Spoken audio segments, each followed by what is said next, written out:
Hey, what's up, team? So we're here in Indio, California. We're here at El Matador Barbershop. Today we're going to be interviewing Randy Caballero. Not only is he a former world champion, he's the owner-operator of El Matador Barbershop. He's also my brother. So I hope by today's interview, you guys enjoy it. You get a little inspired and motivated, whether it be getting into entrepreneurship, business, or even if you're an athlete trying to become, great. So let's get into it.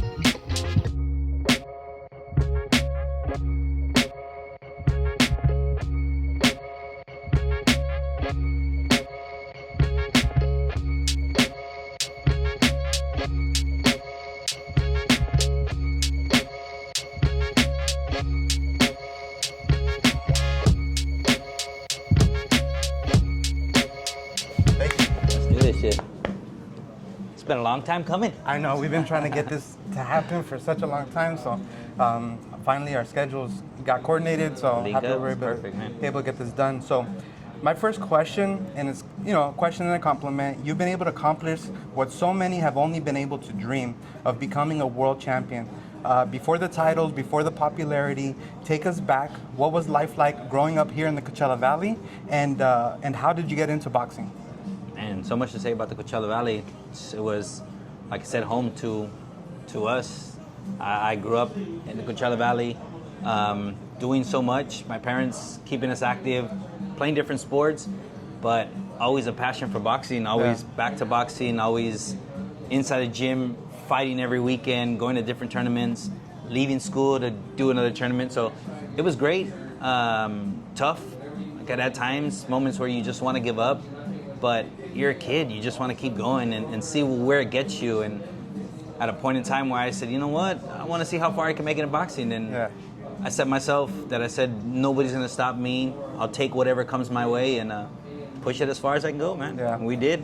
No, I agree with you. So anytime anybody's asked me about like champions that have come out of the Coachella Valley, I always tell them there's something in the water here in Coachella, because we produce champions, we produce leaders, we produce strong entrepreneurs. And I remember us going to the city of Coachella, and they would recognize us for all the accomplishments we've been able to do. And also even our dad, right, he's the one that brought us up into this, and he even has a little plaque there, or the family has a plaque there saying heroes of Coachella. So we've been doing this for a very long time right here in the Coachella Valley. And our dad put us in boxing, right, as amateurs, right? So we had to climb the ranks in the amateur world. You have been able to travel the world, the nation, and represent the United States, represent the Coachella Valley, and we fell in love with boxing. I remember we would have the fights on the weekends, we do the barbecues, and we had to do it. Yeah, and we would see the national anthem, and it would make you feel something, right? And that was the love of boxing. And then you went into professional, right? And there's two different things when you become a professional. The main objective is to become a world champion, right? That's definitely. But you still have a love for it, right?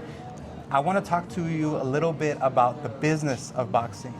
What did you learn about the business of boxing? Honestly, straight truth, it's an ugly business.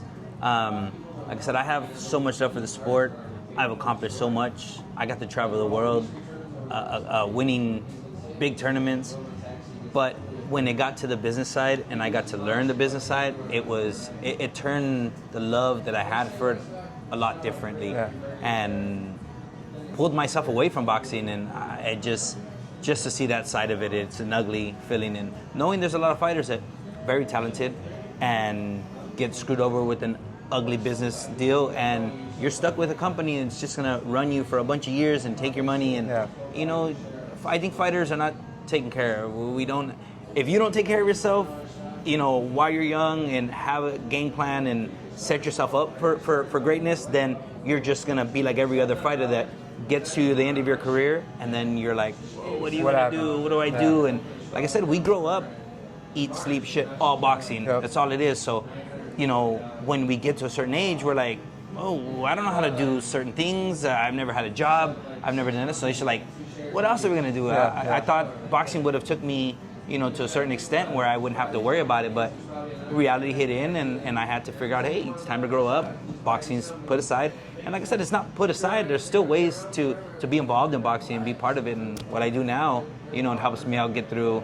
But overall, like I said, boxing is a great sport. It's a great way to learn discipline, manners, so much, taking care of yourself. But when it gets to the business side, it gets ugly unless you have, the right team that understands the business side. Yeah, you really have to have someone that understands the business because we've seen so many different contracts, right?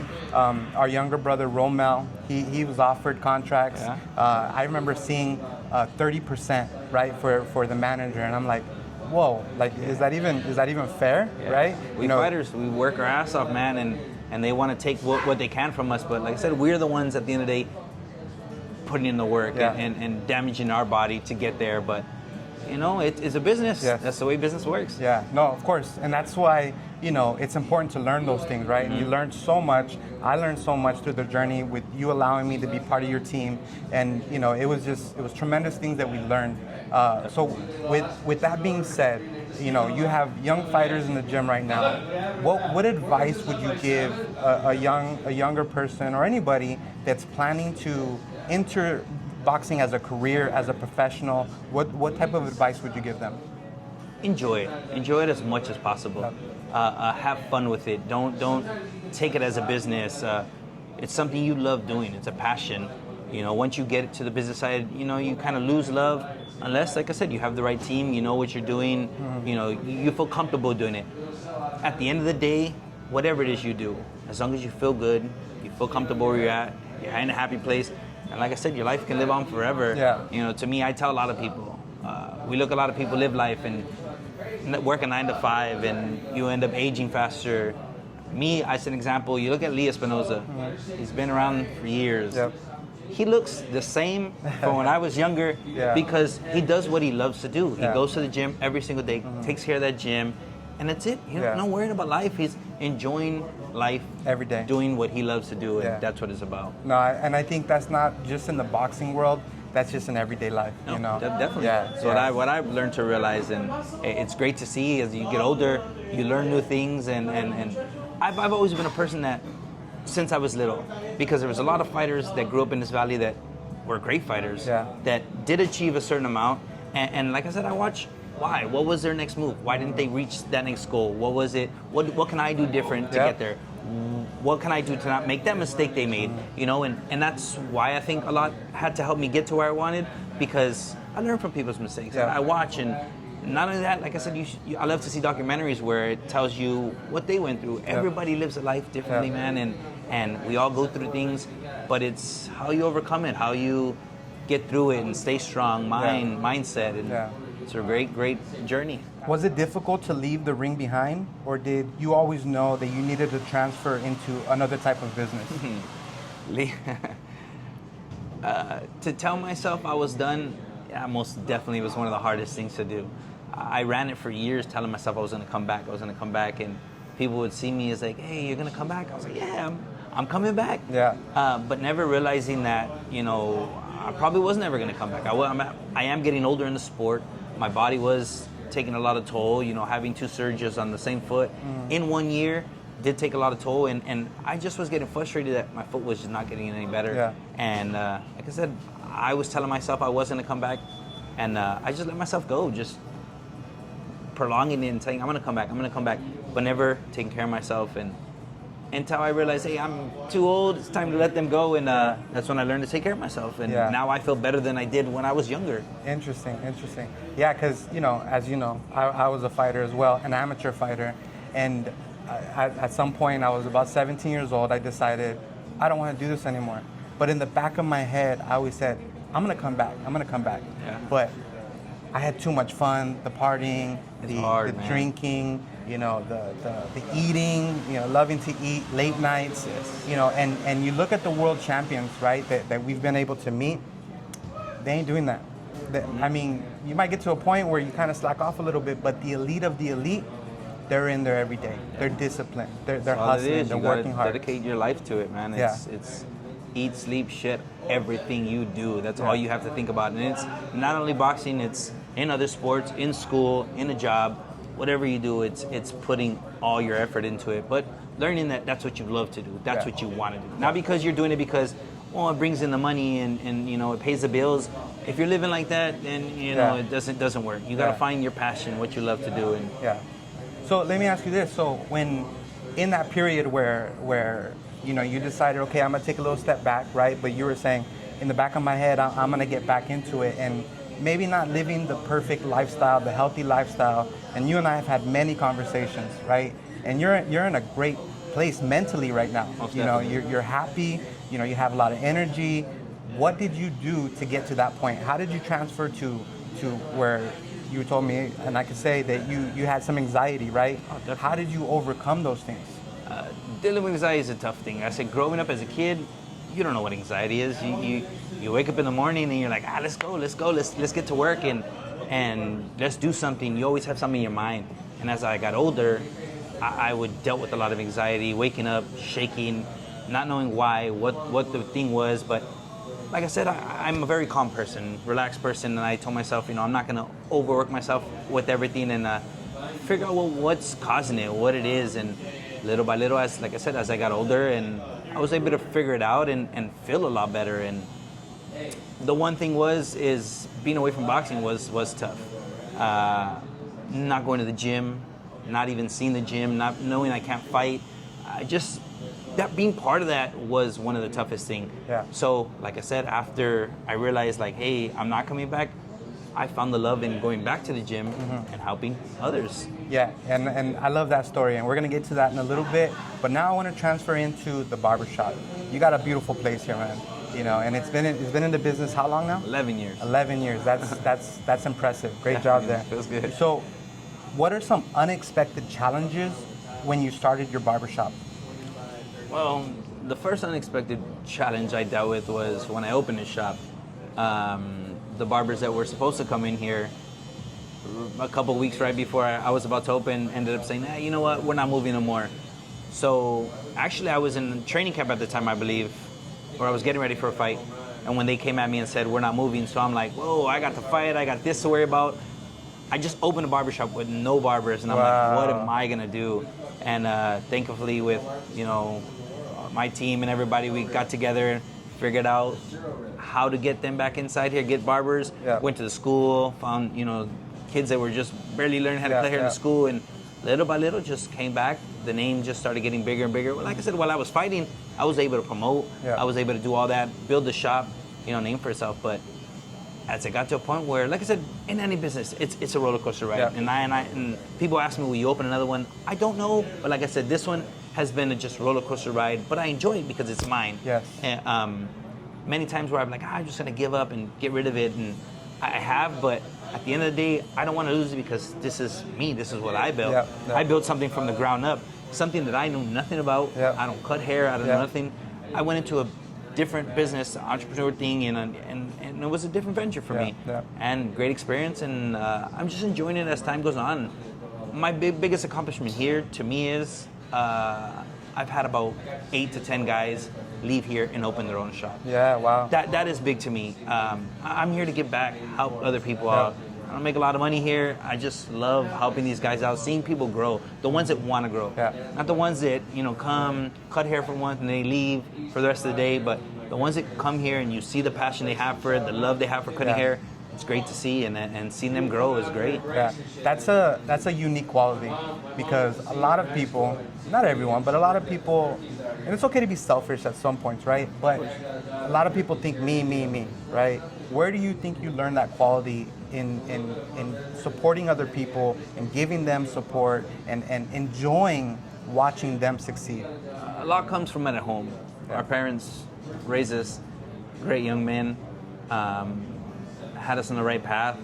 Yes, some of us made mistakes, but that's part of growing up. But our parents were there to guide us right back onto the right path. And I thank my parents a lot for that. I of the person I am today. But a lot too comes with being in boxing, learning the discipline I have to go through, learning that the sacrifices you have to make. Life is not all flowers and rainbows. You got to put in work to get to places you want to get. gotta work hard. Yeah, no, and I agree with you. That's why I asked you that question, because I figured that's the answer you were gonna give. Growing up, how many doors, how many times was our doors open to fighters from everywhere? Not just fighters, just people. House was flooded, man. It was growing flooded, up. yeah. It was always had people there. Thousands of fighters just Yeah. coming there, and even if it wasn't, they were staying there. We just had our house full of people on fight nights and packed, and that's what we grew up. We grew up with helping others, and there's potential out there. There's potential everywhere. Yeah. You just gotta people give- don't give opportunities. You got to give that opportunity, right? Some people don't have that, and our parents were great people to open their doors and help so many people. Whether they realize it or not, they help so many people. I get people still till today come up to me like, dude, you don't know how much your parents, mean to me. And they weren't even boxers. They were just people that went to the gym or seen them in the street. My parents are great. Yeah. Not just because they're my parents, but they are great people, and they've taught us so much. No, I agree with you. They set an example for us, and to have that type of mentality of being selfless and providing, because we see it all the time. Like people that came through our house, people that are my dad trained at the gym. Maybe they didn't become boxers, right? But they learn self-confidence. They learn something about themselves, and my dad was never compensated for that monetarily, right? But I know that he gets the joy in seeing them succeed. Definitely. Yeah, and it goes back to what you were saying. When you've had barbers come in here and they've opened their own shop, I mean, it's got to feel the same way, right? It feels amazing. Like I said, one thing I tell people is try not to burn your bridges with people too. Is like I said, I've had a lot of barbers come in here and we bump heads, they leave, and they want to call me back to come back. Like, I'm okay with it, but why cause a big old thing? Why bump heads? Same thing with any business you do. Whether you run into a boss and you're like, no, fuck this guy or whatever. Excuse me. What? They don't want to talk to that person.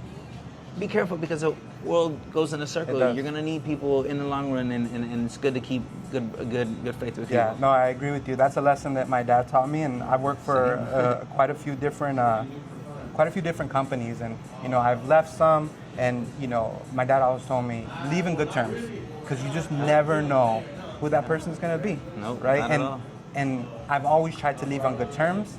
And when I've left on good terms, if I wanted to come back, they've always had open doors. Feel better about yourself too. Yeah. Oh yeah. No negativity, right? Not feeling bad about yourself. You feel good. Yeah, absolutely. So my next question is, what advice would you give someone interested in becoming a barber?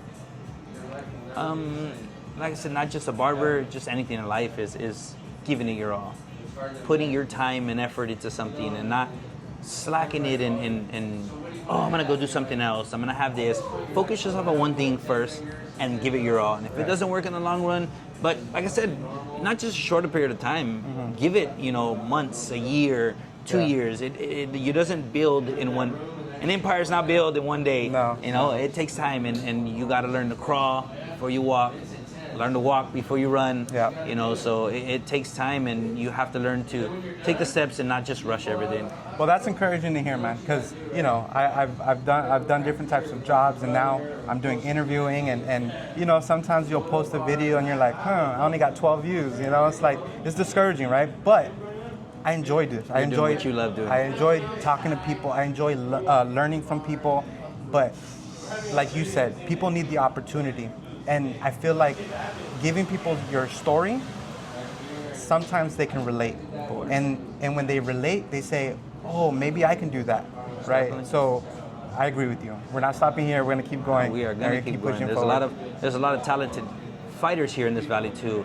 And when I go to the gym and talk to some of these kids, I try to let them know, like, boxing's not everything. I was taught the same thing, like, our career only lasts so long. Yeah. You can be on the highest point of your life, and it can all crumble on the next day. And unfortunately, that's exactly what happened to my career. Yeah.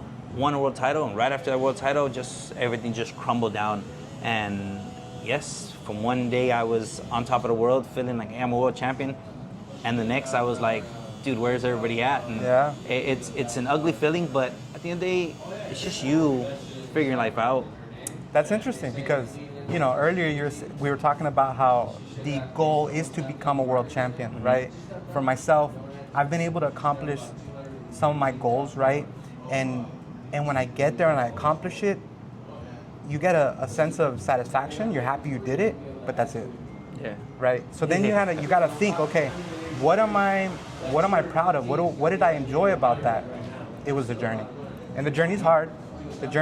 But that's where you have to appreciate is throughout the process. When I get asked all the time, what do you miss the most? And the most is putting in the work to get to that place. Yeah. The waking up. I get it, nobody wants to do it, but when you do it, you feel better about yourself.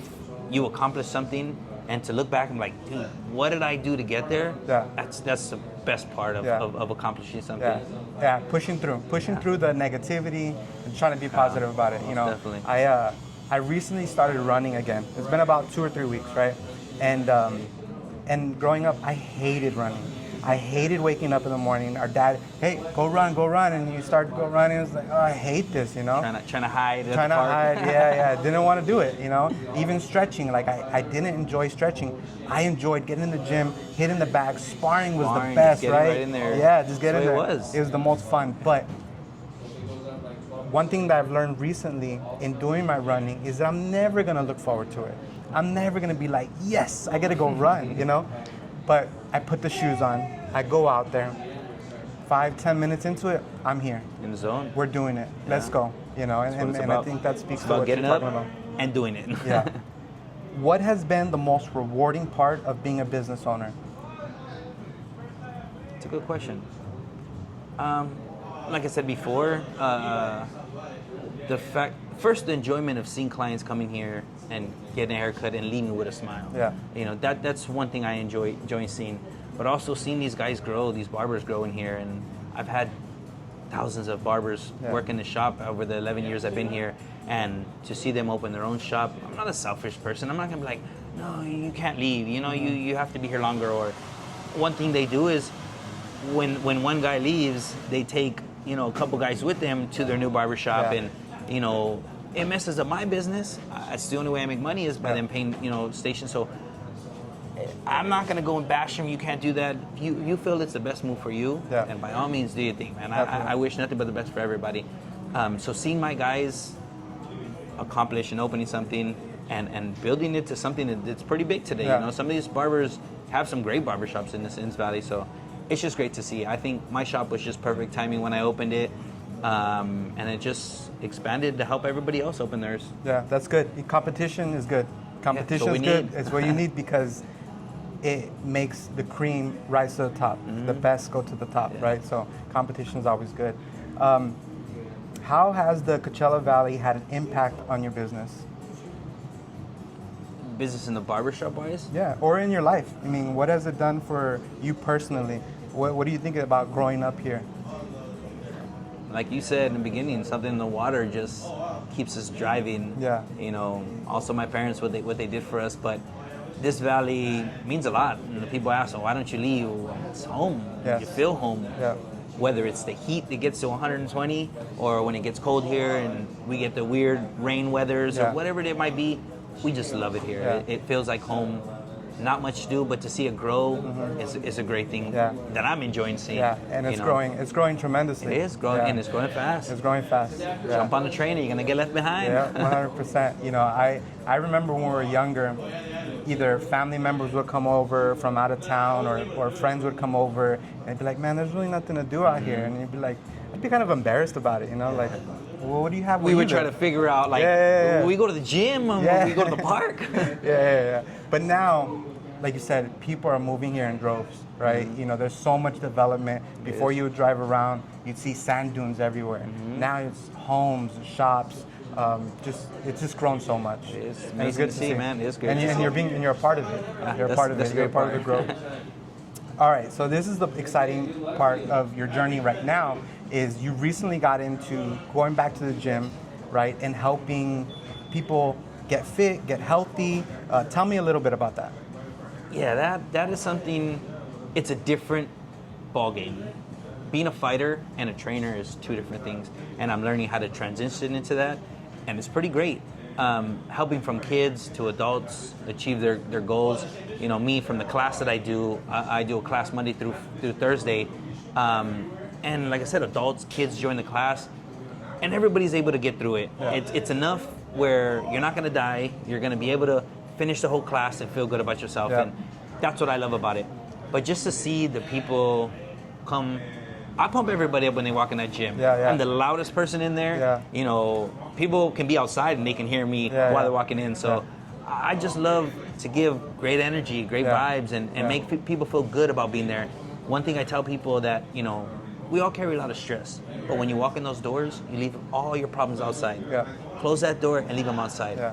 But when you walk outside, you can have your fun inside the gym, work out, take everything out, feel good about yourself. When you walk out that door, if you want to go and grab those stress back with you, then go ahead. Yeah. Or you can walk the other way and just let it go. Feel comfortable, feel good about yourself, and go on about your day. Yeah. Problems you can't solve. Yeah. That's what I love about the gym. I know you've told me some success stories of some of the people that you've had go to the gym, because they're not most of them are not fighters, right? Trying to become world champions. They're just your average Joe trying to get healthier, right? From adults to kids that no confidence in themselves, being bullied at school, you know, maybe not even wanting to be home, just wanting to get out.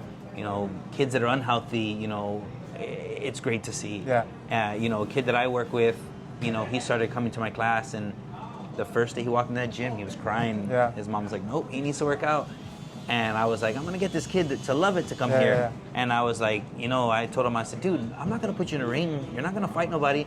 You're going to have fun doing it. Yeah. And he was like, okay. And the next day comes, he was there. The following day, and then his mom comes to me like 2-3 days into it, and she's like, he's bugging me now to bring him to the gym every single day. I love it. And he comes an hour earlier, and I work with him before the class, and he just puts in work. Yeah. And he's only 10 years old. I push him to adult limits, and he's pushing it, and I'm like, dude, I keep forgetting how old he is, but it's great to see the transformation they go through, the confidence they build in there. And like I said, he was just yesterday he was talking to us and saying, oh, I'm ready to spar. I'm going to spar on Tuesday. And I'm like, okay, yeah.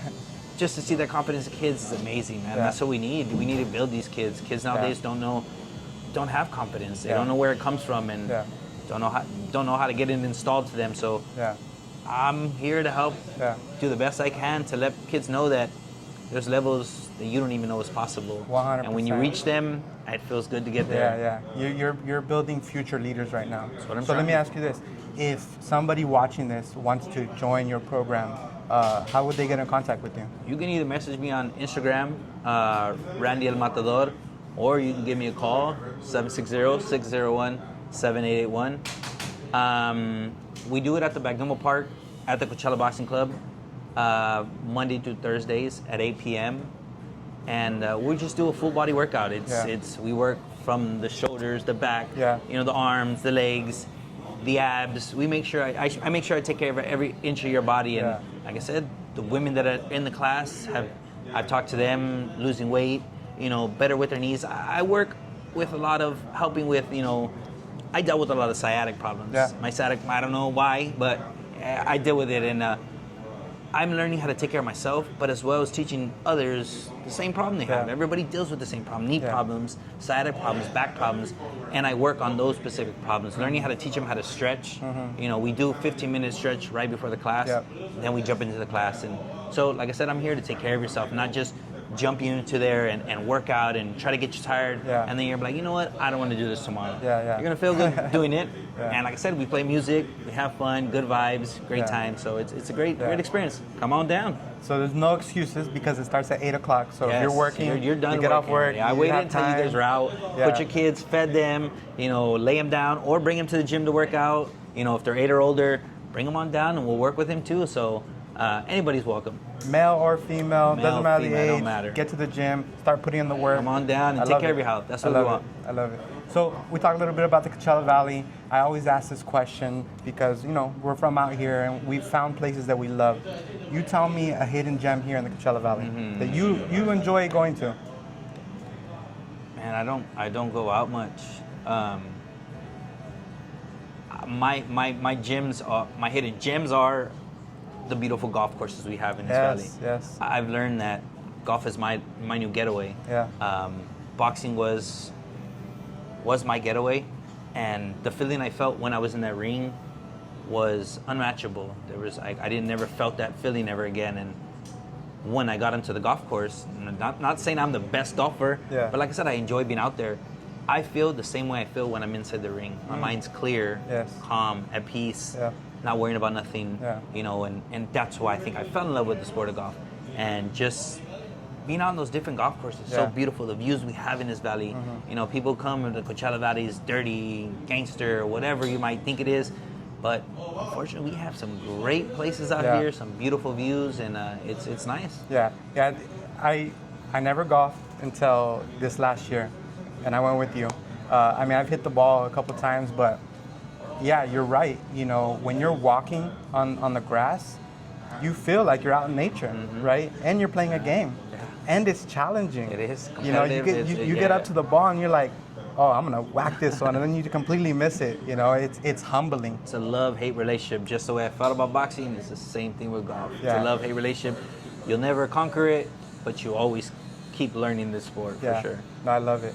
You know, so thank you, bro. I really appreciate you taking the time to do this. I'm sure Anytime. that your story is going to inspire, motivate people hope so. to not only go to the gym maybe with you, but to do their own thing, right? To believe in themselves that they can accomplish it. Anything's possible. Yeah. Put in the work, man. Appreciate you. Love it. Love you. Thank you.